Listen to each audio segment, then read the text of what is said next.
Friends, అసలు visionary అంటే ఎలా ఉండాలి? విజన్ అంటే తెలియాలి కదా. ముఖ్యంగా ఆంధ్రప్రదేశ్ ముఖ్యమంత్రికి విజను లేదు, ఆయన విజనరీ కాదు అని తెలియజెప్పడం కోసం నానా తంటాలు పడుతున్నటువంటి ప్రతిపక్షం నిజంగానే విజనరీ చేసేటువంటి విజనున్న నాయకుడు ఏ రకమైనటువంటి జిమ్మిక్కులు చేస్తాడో తెలుసుకోవాల్సినటువంటి అవసరం ఉంది. కేవలం ఒక 3 మంత్రుల్ని లేదా ఒక 4 ఎమ్మెల్యేలని ఆసుపత్రికి కేజీహెచ్కి పంపించి ₹1 కోటి చెక్కును సాదాసీదాగా అందజేయటం నిజంగా అది విజనరీ చేయాల్సినటువంటి పని కాదు. అలాగే రేపో ఎల్లుండో లీకేజ్ బారిన పడి మరి ఆసుపత్రి పాలైనటువంటి వారికి 10 లక్షల చెక్కును, మరికొంతమందికి ₹1,00,000 చెక్కును కేవలం వాలంటీర్స్ తీసుకెళ్ళివ్వటం విజనరీ చేసేటువంటి పని కాదు.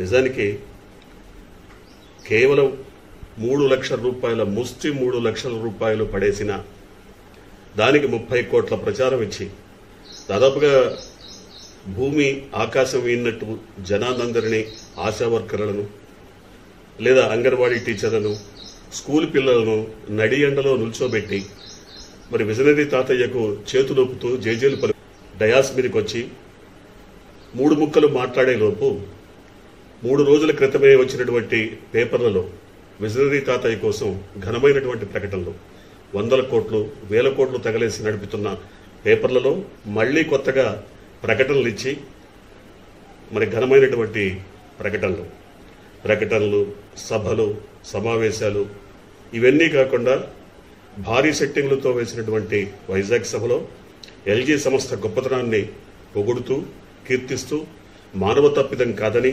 ప్రకృతి వైపరీత్యమని, మరి ఈ వైపరీత్యాన్ని అర్థం చేసుకోవాలని కోరుతూ ఒక ₹3 లక్షల చెక్కును చనిపోయిన వారి కుటుంబాలకు అందజేసి విజనరీ తాతయ్య చాలా గొప్పగా ప్రచారాన్ని మరి ప్రజలందరికీ పంచేవాడు, ప్రచార వినోదాన్ని పంచేవాడు. కానీ అవేమీ లేకుండా సాదాసీదాగా మంత్రులు వెళ్లి ₹1 కోటి చెక్కును ఎవరైతే ప్రాణాలు కోల్పోయారో వారి కుటుంబాలకు అందజేయటం, అలాగే ఆసుపత్రి పాలైన వారికి లక్షల రూపాయల చెక్కును అందజేయటం, ఇవన్నీ కూడా విజనరీ తాతయ్యకు నచ్చట్లేదు, వారి పార్టీకి అసలు నచ్చట్లేదు. ఎందుకంటే ఏ హంగామా లేదు, హడావిడి లేదు, గందరగోళం లేదు, ప్రచారం లేదు, ఆర్భాటం లేదు, టీవీ చర్చలు లేవు.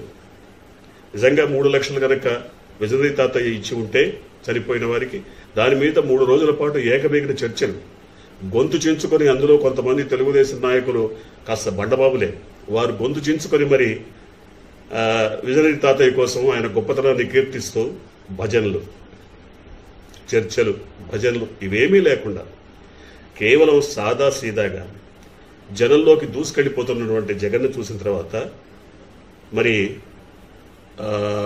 కొత్త పలుకులు రాసే జర్నలిస్ట్ కూడా కొంత పంధా మార్చుకున్నారేమో. ఎందుకంటే విజనరీ తాతయ్య ఎంత గొంతు చించుకున్నా, ఎన్ని వక్రభాష్యాలు చెప్పినా ప్రజలు మాత్రం కొత్త ముఖ్యమంత్రి వైపే ఉన్నారన్న విషయం దాదాపుగా అందరికీ అర్థమైపోతున్నది. దీంట్లో కొత్తగా చెప్పాల్సినటువంటి విషయమే లేదు.